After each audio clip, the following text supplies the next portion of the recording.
make a little mud slurry like this. And what you do is you basically want to take, once it gets to the right consistency, and you take a soil ribbon and you just squeeze it out and you watch what the characteristics of it are. So it's helpful to think about extremes in this scenario. So if it were sand, it would just fall apart, and if it were clay, it would stick very well together. And so there's actually, you know, like if you look at a soil book, you can kind of read what it means. So this means that we have high clay in our soil because we get an inch out and it's holding firm. Clay and sand and silt are the three types of soil, which are basically different levels of degraded rock. So sand is the first step, and silt is the next step, and then clay is the smallest one. Clay is basically microscopic compared to sand. So sand drains really well, but holds water very poorly, and clay holds water better than sand would. So you want a mixture, and that's what loam is. Loam is basically what they use to describe soils that are a nice blend between sand, silt, and clay. And so loamy soils are best for agriculture. And I don't know enough to, you know, declare this loamy, but you can kind of feel it, that it's not quite clayey, but it also doesn't seem like there's much sand in it. But you can kind of see it, you know, it doesn't exactly form into a ball of clay. So, you know, we have pretty good soil here. Adding the biological activity, which animals do very well. The grazing, the cow manure in particular adds a tremendous amount of soil biological activity. And then the root growth and dieback that occurs from grazing is really important, because the roots, they sequester carbon, and then the carbon comes in, the plants take the carbon in and they put it into the soil. And when the animals come and graze it down, it causes root dieback, and then that produces available carbon that's food for the carbon. The soil biology eats carbon, and so it allows them to live longer. And so if you don't have that in the soil, they don't thrive. You don't have a thriving ecosystem down there. Which you can't change your soil type. You have what you have. You have a mixture of sand, silt, and clay based on geology and topography and natural history of the environment. And then you have soil structure, which you can alter your soil structure, which is what you do by additions of organic material. And so that's what we're trying to do. You know, you can always change your soil structure, but you can't change your soil type. So your type is your percentage of sand, silt, and clay. It's just the baseline geologic material that's there. And then you can change your structure by adding food for the soil microbiome, adding fertilizers, things like that.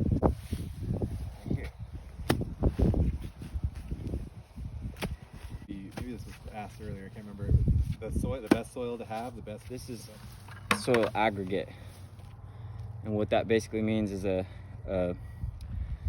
you have baseline soil is like 80% sand, silt, and clay. And then the other component is about 10% organic material. And then the other component is about 10% of air and water. And so soil aggregates, basically they form as you have biological activity work in the soil. And what's happening in a soil aggregate versus, dirt, which is essentially the difference between soil and dirt, is that dirt is just the rock material. It's just sand, silt, and clay mixture. It's what you wipe off your pants and you sweep on your floor is dirt. Soil is when it becomes an ecosystem. And so the root system is soil? Yeah, the root system forms into soil. Soil is an organism, it's an ecosystem. And so aggregates form, and the aggregates, what they do is they create these channels for mycorrhizal fungi and biological activity to swap water between plants. So a lot of the plants, they form a beneficial relationship between the root systems of each other, and they can transfer nutrients from an area where it's deficient to another, and transfer water from an area that's deficient to another. And so really the mycorrhizal fungi and the soil biology is really kind of running the show. And that's why I say when we're at diversify the cover crop, you're diversifying what you're providing to the soil, and diversity is beneficial to pretty much all ecosystems. Diversity is better. And so these aggregates form, and so that's why tillage is so destructive, because it breaks all these connections, and it basically, you try to pound it into a dirt, which makes for a great planting surface, but it really nutrients. Sets back the biological activity in the soil, and then you basically set yourself up to not have all those nutrients available, and then in modern agriculture we replace it with commercial fertilizers, artificial fertilizers, and those things actually, ammonium nitrate burns up the soil biology as well. So essentially a lot of agricultural fields, they're kind of on, if you kind of think about it, like if you have a diet of a diverse array of food versus kind of being on an IV of just the nutrients that you need. That's what makes a field green, is they sprinkle ammonium nitrate on it and they kind of kill off the natural activity. And so it actually is kind of like an addiction in a way, because when you quit using it the next year, you have to spend a few years redeveloping all that soil biological activity.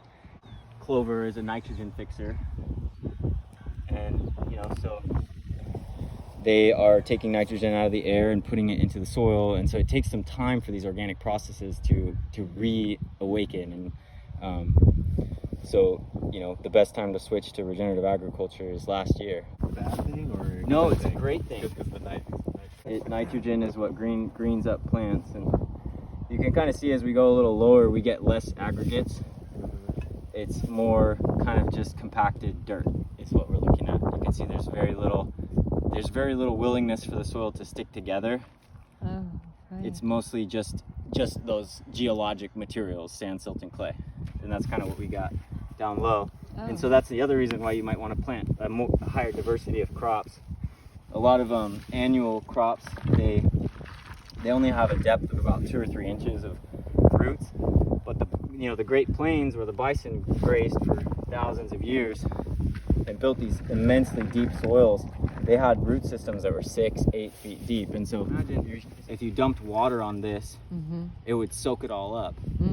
But if you dump water on this, it's basically going to wash it away, and it's going to put it into the stream. And so that's why it's not the rain that falls on the land, it's the rain that you absorb. And so one of the biggest things about getting that root depth and that increase in organic material, the soil in the top horizon of the soil, is that you get water filtration. So we have these huge rain events, it really absorbs and soaks all that water down rather than running off the top of it, because it can't break through kind of this hard pan down below where there's really no biological activity. Part of what that could be is the floodplain, the fact that we're in a floodplain. And so essentially you'd have these massive erosion events up the watershed in the mountains, and they would, a whole hillside would rip out and it would come down and it would all settle in here. And what you might have is a huge pocket of sand that fills in this one area, and a huge pocket of silty clay that fills in this other. And so particularly in floodplains of major rivers, which we are in, you would have potentially a major difference in soil type and you can literally see a boundary there. Right. We can do another soil ribbon real quick and kind of see. Yeah, so see, that one wants to crumble a little bit. And so remembering when we're talking about the extremes, one way or the other, if it was clay, that would stick together really well. And if it leans a little more. But this is what you'd call the O horizon. And then you have your A horizon. And to dig a true soil pit, you want to go 5 feet deep. But selenium. No, I'm just